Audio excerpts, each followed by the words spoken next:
Since October 7th, 2023, Israel's relentless bombing campaign and ground invasion has decimated Gaza, with no end in sight.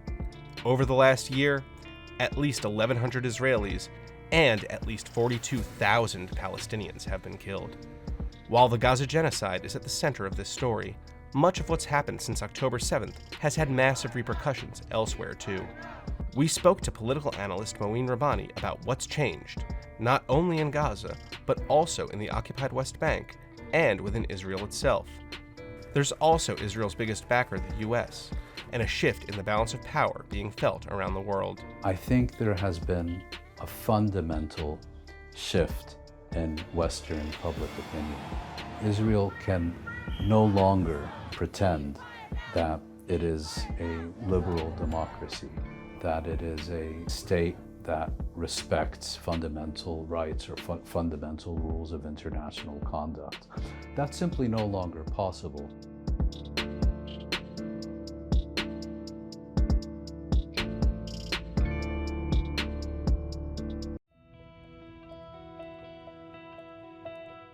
Gaza City, which is one of the oldest cities in the world, and the Gaza Strip, which came into being in 1948 as a result of the Nakba and the Palestine War, that no longer exists. We're really talking about the systematic, programmed destruction, deliberate destruction of virtually everything in that extremely densely populated territory.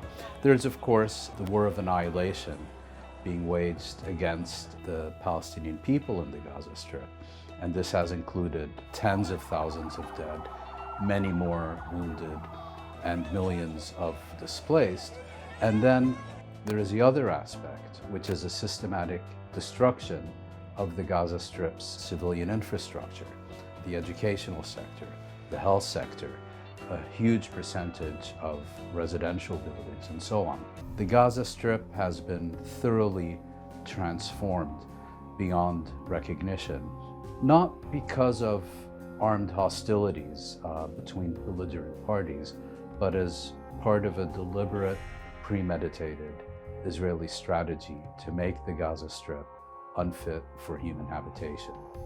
Hamas has managed to survive this unprecedented Israeli onslaught, but probably is no longer in a position to exercise political hegemony over the Gaza Strip as it has done since 2007. The past year has been the most violent year in the West Bank since the Second Intifada in 2000 to 2005. We have seen unprecedented levels of violence by the Israeli military, of violence by its settler auxiliaries, of land confiscations, of ethnic cleansing, and all the rest of it. Israel has accelerated its colonization of the West Bank with a view to this ending in a formal annexation. And then you also have critical components of the Israeli government for whom escalation and an apocalyptic explosion are really explicit policy objectives. For them, greater violence and greater confrontation is not something to avoid, but it's something to pursue and something to achieve.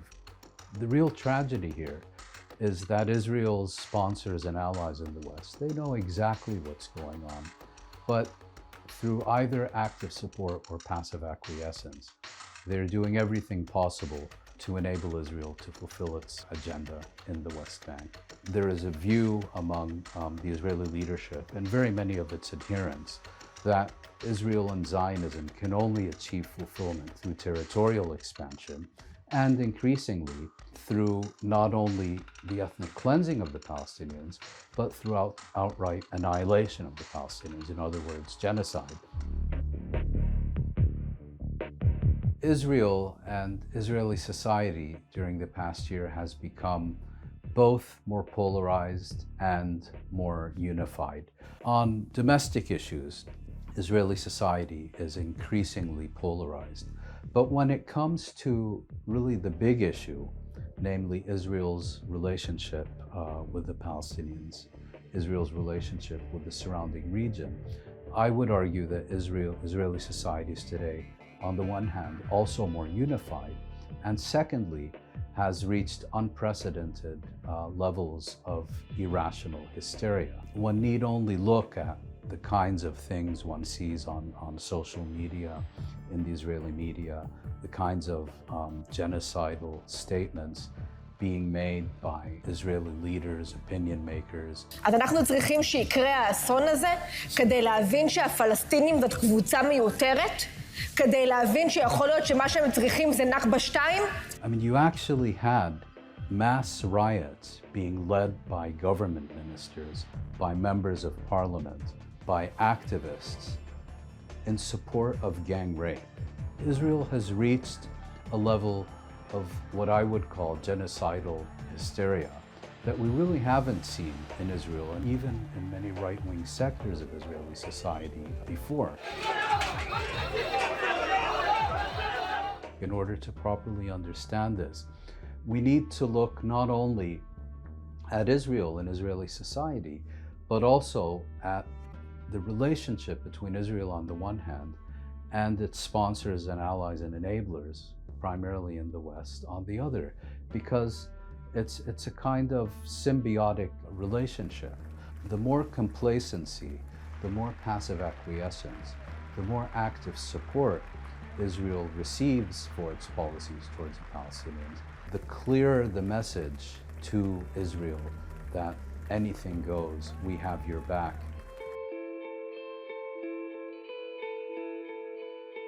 I think it's fair to say that in Joe Biden, we have a uniquely pro-Israeli American leader.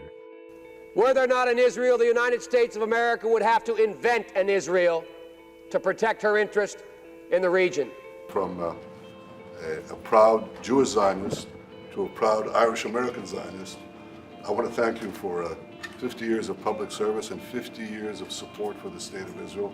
Over the course of the past few decades, every outgoing president has been more pro-Israeli than his predecessor. I think Biden's successor, whether it's Harris or once again Trump, is going to be facing a very high bar to leave office as the best friend Israel has ever had. For people who look at the International Court of Justice or the International Criminal Court as something akin to a national court, where a suspect is arrested, put on trial, and if guilty, convicted and sent off to prison, they're going to be profoundly disappointed, because that's not how these courts work. But what they do in practice is they have transformed Israel into a rogue state, into an outlaw state. What we've seen in the past year is a very clear distinction between the international community on the one hand, if you look, for example, at voting records in the General Assembly and so on, for whom international law, for whom the norms of international conduct mean something and have to be applied universally to all, for whom Israel is expected to adhere to the same rules as Russia, for example. And then you have the West and its rules-based international order, which basically means that enemies and adversaries are required to adhere to every last punctuation mark in international law without any deviation whatsoever. And this is a fundamental chasm that has been exposed. And I think there's no going back. If there's one job today that I would not want to have, it would be a Western emissary going to Asia or Africa or Latin America and having to preach about the sanctity of democracy and human rights and the rule of law, because I'd be laughed off the stage. For anyone who doesn't want to take this seriously, they only have to respond with one word: Gaza.